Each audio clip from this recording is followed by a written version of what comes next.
Hello and welcome to this video. My name is Dustin and today we talk about the products on Roll20 Marketplace of Ulisses Spiele, a German company which brought us the Dark Eye. Bevor es losgeht, möchte ich Roll20 danken, dass sie dieses Video gesponsert haben. The Dark Eye in Germany is the biggest opponent of D&D. It's fantasy, it's invented in Germany and it's from 1984, so it's almost 30 years old.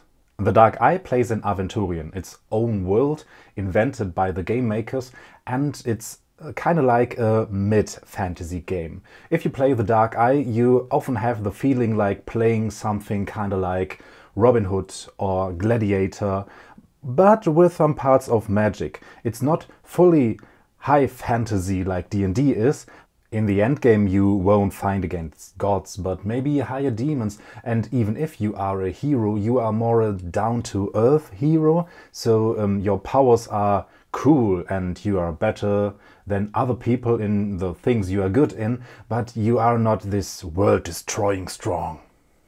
The world of the Dark Eye and Aventurian is more coherent than you know it from systems like D&D Pathfinder and others. There is more influence between the nations, so you have this feeling of having a whole world you can explore. Interesting about Ulisses and Roll20 is that Ulisses is the first German publisher who got the opportunity to do their own compendiums on Roll20 Marketplace, not just modules or add-ons. And with this new chance to get compendiums, they brought out a new character sheet for the Dark Eye, and it's great. It's really, really great, and I will show you why. At first, let's take a look what you get on the marketplace. You get the core rulebook, Aventurian Armory, and the Aventurian Bestiary, the Introductory adventure, and 4 token packs, each of them for about $5. Let's start with the tokens. The token set number 1 is for Black Mages. For $5 you get almost 60 items. You can download the complete set and they are pretty awesome, I think. Then you get Elves, same price, and almost 50. You can download too.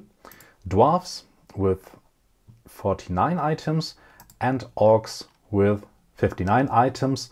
All of them for about $5. You can download them, you can use them in other systems, and they are pretty cool and unique. Next thing is the core rulebook. It's about $25 and you get the core rulebook in German, in English, and you get the free adventure in German and English in this bundle too. What you get is 100 talents, skills, proficiencies and cultures. This is kind of like feats, but not that powerful in D&D. You get over 100 spells, liturgies and rituals, wealth equipment, weapons and armor, really a bunch, free tokens for monsters and archetypes, and the free adventure. Later on we take a look into the compendium and we will take a closer look what you really get. Next is Aventurian Bestiary. You get over 100 creatures, animals, monsters, undeads and everything else. They are all ready-made with illustrations and tokens, and you can drag and drop them from the compendium on your battlefield. You get creatures from Aventurian Almanach, 20 new talents, skills and special abilities, and new poisons and diseases. The price with $20 is really cool, and the Aventurian Armory is something you need if you want to have weapons and stuff. You get it for $20 and it includes 100 usable objects, descriptions and color illustrations of contained objects, new rules, focus rules, special properties and stuff. And to see what you get there, we will open up the free adventure. We make a free module of the Dark Eye introduction and give it a name. Dark Eye is almost in. Create the game and start the game. As you can see, we start on a battle map. There is no cover page before, but it's already placed with dynamic lighting and stuff. And you get some introductions.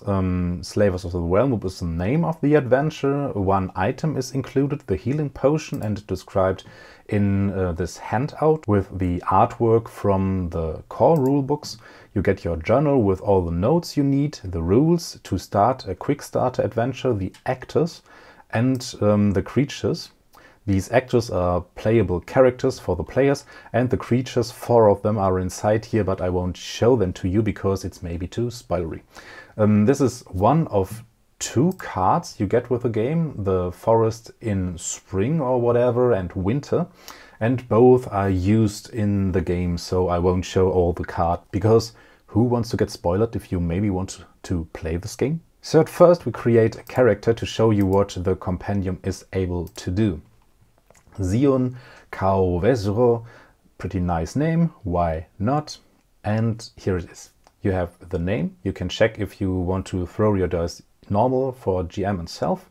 You can include modifiers, which are seen here or not, and you have the abilities. Now you have a character sheet like you know it from the most other systems with descriptions and stuff, and you see all these things here in the header of the character sheet. Special abilities are included, skills, magic, works of gods, some states, effects, combat, equipment, artifacts, notes, and the options.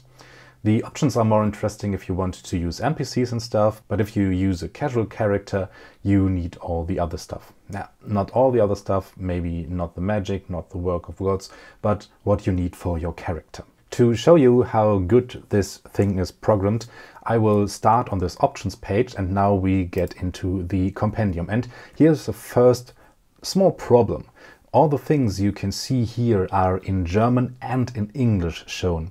Even if I switched my language from German to English so that you can see the English character sheet, you have the problem that in the compendium all the English and German words are shown.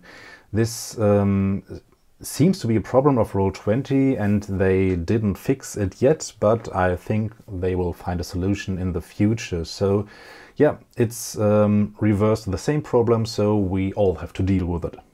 But who cares? You know your English words, so let's take a look. The actors are the pre-made characters you can just drag and drop into your game. Let's place a character here so that you can see that it works like in Pathfinder, in D&D and stuff. You get the bio and info with character art. You have a description of the character down below here and the personality. You have a character sheet with all the stuff inside you need to play it directly, and usually you should get a character art. Here it is, so the token is a little bit late, maybe some lag in Roll20. If you click on it, you can see the life points in the left bar, and in the right bar the arcane energy for doing magic. And if you want to check, for example, your courage, you can click on it. You are asked if you have any bonuses and penalties, submit, and you can see the courage attribute check and that you failed the check. If there are any other conditions or modifiers, they are seen here, and some of them you can see in the stats. For example, if you are encumbered or raptured, you have fear or paralysis, pain or whatever, and all these modifiers are automatically included in here. For example, if we have fear, you can see state -4, and if you don't want the modifiers in, you can just click on no. But we won't work with Alakaya, we work with our Zion, and Zion gets some stats now. So you have these pre-made characters, you have advantages. For example, I always take the first thing, you just put it here in the options or wherever, it jumps directly into special abilities, and here it is.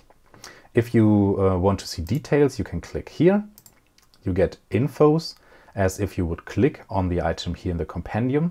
And if you go on modify, you can drag and drop it down to give it a new order, or click on this hashtag symbol to delete it. Let's take it back. So here it is again, done. And now let's take a look what else we get. If you want to play with armor, you can just drag and drop it inside. It gets into the equipment and into the lower header armor. If you don't click on worn, it won't cause anything in your character sheet. And if you take a look on this, I click on worn and again on worn, you see that the stats are calculated automatically. Next thing we can take a look on is the blessing. And we take the birth blessing. We switch on works of gods, and here is this blessing, and you can take the check inside here if you want to and just throw the dice. Same with the cantrips. Cooldown. Here in magic is now the cantrip cooldown. Ceremonies. Exorcism, nice one. Work of gods is now here. Now you could decide if you want to have it on the upper part, so done. And now we have exorcism on first place. Consumables, the antidote, we put it here, are landing in equipment and inventory, and here's our antidote. We have the creatures, so monsters and other creatures, the alligator. Let's take it here. And same like the actors, you can just drag and drop them. They are landing here in your journal, and now this alligator with all his stats can be used in fight directly. Next thing is culture, and we take Undergust. Yes, I want to include this culture. You have disadvantages.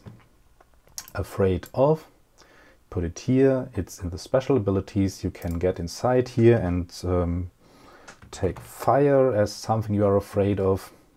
Enter, and now it's inside. Equipment, the abacus, why not? You have some diseases you can drag and drop inside and get some effects or states, like pain for example. You get some liturgical chants, like banish darkness. Work of gods, banish darkness. Melee weapons, for example the Amazon saber. You get into the equipment, the melee weapons, and if you click on Worn and go to Combat, you see the Amazon saber here and can click on it and it will attack. Package is like the adventure package in D&D. If you put it inside the city package, for example, and you go on your equipment, you see all the inventory is full of this city package. You get some poisons, but poisons are just something in the inventory. Here you can see Arax, but you can't use the poison directly on another character. You know why? You have professions, for example the bard. Yes, I want to include it. And now if you go on the base values, you can see you are a bard and you maybe get some astral energy and stuff. You get ranged weapons and some special abilities like Adept's Robe. Magic special ability you can use for your character. You get all the rules, the species. For example, if you want to play a dwarf, you can put it inside, go on the base value, and now you can see you are a dwarf now and you got more life points because you are a dwarf. You get spells, directly usable from the character sheet. Some traits, for example animal sense. And yeah, this is how it works. As you can see, the character sheet is really strong and it works pretty good with the compendium. You can drag and drop almost everything from the compendium directly into the character sheet. If there would be a character mancer, I would compare it with the character sheet of D&D in Roll20. You get pre-made actors. You get all the advantages, disadvantages, over 100 spells, melee weapons, ranged weapons. You get a lot of armor, a lot of creatures, and really nice stuff for this game for a pretty low price. Let's take a look at it again. If you want to find out if it's your game, you can use the introductory adventure to play free and just try it out. And if you think it's maybe worth the money, you should buy at first the core rulebook. And if you then think the Dark Eye might be my new system, all the other things are pretty cheap. And now let's do a last small calculation. For 20 bucks, 20 bucks and 25 bucks, so 65 bucks for all three together, you get a game you can use really often. Now compare these 65 bucks to your next bill for your pizza order for your evening. I know pizza is love, but a pizza you can only eat once, and this game you can use really often if you want to. I would be really amazed if you would try out the German system The Dark Eye. Have a nice day and great adventures. See you!